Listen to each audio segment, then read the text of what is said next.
Hey, this is C&D channel. I'm Chris. This is MMA for you. I'm going to be doing my Bellator 65 post-fight analysis. As far as picks go, I did pretty good. I got 3 in the main cards, 3 out of 4 fights correct. On the prelims, I didn't know that Will Martinez, when we did the predictions, fighting Terrell Hobbs. I thought he was fighting Andy Main. Overall, I got like 6 out of 10. If you don't count that fight, it'd be like 6 out of 9. But otherwise, it was a good night of fights. I liked what I saw. A lot of stuff from the lighter weight classes at 135 and 145 in the main card. So yeah, let's get right to it. Eduardo Dudu Dantas beat Zach Funsize Makovsky by arm triangle choke in the second round. Great stuff from Dantas here, man. I mean, you know, his striking was just great from range. Body kicks. Makovsky had nothing in the stand-up. When Makovsky took him down, you know, Dantas was striking from his back, going for omoplatas. I mean, just seriously doing more damage from the bottom than Makovsky was doing from top. When Dantas did get on top, especially when he mounted him in the second round, just beat him up, man. You know, I think he took his back, and I think he transitioned to an arm triangle and choked him out to the point where he went to sleep. It's great stuff from Dantas. He's only 23. Nova União standout, and you can see why in this fight. I mean, it was just everything, you know. Takedown defense is good too, you know. So yeah, Dantas just is really good here. With Makovsky, you know, it's tough to say where he goes from here if he is in the next like 135 tournament. If Bellator makes a 125 tournament, that'd be really cool. And Zach Makovsky, honestly, at this point, probably should be at 125. You know, it's not just the size though. You know, Dantas was just quite honestly the better fighter here. But I think obviously the range and the stand up, and especially when Dantas was on top, I mean, it's just noticeable. You know. As far as future opponents, I mean, there's Luis Nogueira, Marcus Galbo, Nakamura, and Travis Marks. Gonna be honest, you know, I think Dantas would beat pretty much all of those guys. As far as the most well-rounded that I've seen, probably Galbo or Luis Nogueira were like the 2 more well-rounded bantamweights that I've seen. Nakamura and Marks seemed more grappling oriented from what I've seen in their last fights. I don't know if I know how to beat him. Like, I guess you can try a strategy of trying to take him down. His stand-up's really good. Like I said, he has such an active guard game, you know. I think Dantas is probably going to beat the winner of this tournament. There's some good guys, but you know, it's just no one that is just really standing out in this field. You know, that's the thing. Next right after that, Daniel Strauss beat Mike Corey by unanimous decision. Now he's gonna fight Marlon Sandro. My bad. Corey looked good. His problem though is he gets hit way too often, man. They started him in the Ronnie Mann fight. You know, he gets hit in the stand. His defense in the stand-up's not that great. He's really good in the clinch, bull into clinch, good top control. But the thing is with Strauss, that's kind of his game too. But the other thing he has is he has a really solid left cross now. I like what I see from him. He's relentless with his wrestling. Yeah, it's funny, like, his cardio is usually really good, but in this fight, he actually looked pretty, by the third round, especially when he spit out the mouthpiece, you know. It didn't look good as far as his cardio went, but he does go a pretty, you know, solid pace. Huge 145er, very interesting stylistic matchup for Sandro, just because he's so big and he's a good wrestler.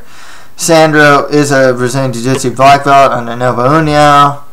I think his stand-up's going to be better, especially up close. If Sandro can get some of those uppercuts in there as well, be really good for Sandro. Tough fight, though, for him. For both these guys, you know, Strauss versus Sandro. But it should be a good fight. Interesting stylistic matchup. So yeah, as far as Strauss versus Corey goes, like I said, good win for Strauss. I'm becoming a fan of him. I think his shirt said "Swollen Members." I'm a fan of underground hip hop, so that was pretty cool. But otherwise, as far as the fight goes, like I said, you know, good wrestling, good pace. He's a grinder with a really good straight left. Good win for him. Next fight after that, Luis Nogueira beat Alexis Vila by unanimous decision. You know, the biggest problem with this fight, honestly, was that both guys looked a little hesitant. You know, Vila especially. I picked Vila to win. He just kept throwing that same left hook. And in the second round, he's finding some success with his wrestling. However, he doesn't do much from top. You know, that's the problem with some wrestlers. It's like they get on top and they don't really seem to know what to do sometimes. Nogueira, like I said, well-rounded guy. You know, good wrestling, good striking, good Brazilian Jiu-Jitsu. I like what I see from the guy. I'm curious to see who he gets next in this field of bantamweights as well. You know, he managed to take down Vila twice in this fight. Good chin, too. He's taking a couple shots from Vila. Didn't phase him at all. He just kept moving forward. You know, I like what I see from Nogueira for sure. Good win for him here. Okay, next fight after that, Marcus Galbo beat Ed West by unanimous decision. I'm not a big Ed West guy. He has a tendency to move backwards a lot, which isn't too bad. He's not a finisher in the stand-up, though. You know, he throws a lot of kicks, a lot more flash than than anything else, really. Galbo even dropped him in the first round, you know. Superior top control, you know. He definitely had the superior grappling as well. I like, Galbo's really underrated. He's not a finisher, that's his only problem, but like otherwise he's pretty well rounded. You know, he has some pretty stout takedown defense, you know. Offensive takedowns, he's good at that as well. His Brazilian Jiu-Jitsu is really strong, and his stand-up has been definitely making some strides as well. I like what I see from Galbo, to be honest. Wouldn't be too surprising if he won the whole thing. As far as this bantamweight field, I'm kind of leaning towards Luis Nogueira to win this thing. Galbo is just like my number 2 pick to win the whole thing, though. And they both have really good chances of winning the whole thing. Okay, on to the prelim card. Dwayne Bastos beat Plinio Cruz by TKO in the second round. Good one for him. Before this, he beat Daniel Gracie, you know. So he's really coming up. It's a good one there. I didn't get to see many of these fights. I know Will Martinez beat Terrell Hawes by submission by rear naked choke in the first round. Can't say much there. Scott Heckman, I'm looking out for this guy. He's really good. Won by rear naked choke against Lester Caslow in the first round as well. Strong wrestling, good Brazilian Jiu-Jitsu game. So I'm looking forward to see what he got. This next fight, Chris McRae versus Alton Barboza's. McRae won by split decision. I know there are some people that thought Alton Barboza should have won this one. Nonetheless, it is a good win for McRae. I thought he would get submitted, to be honest with you. But good win for him there. Lyman Good KO'd Levon Maynard in 13 seconds in the first round.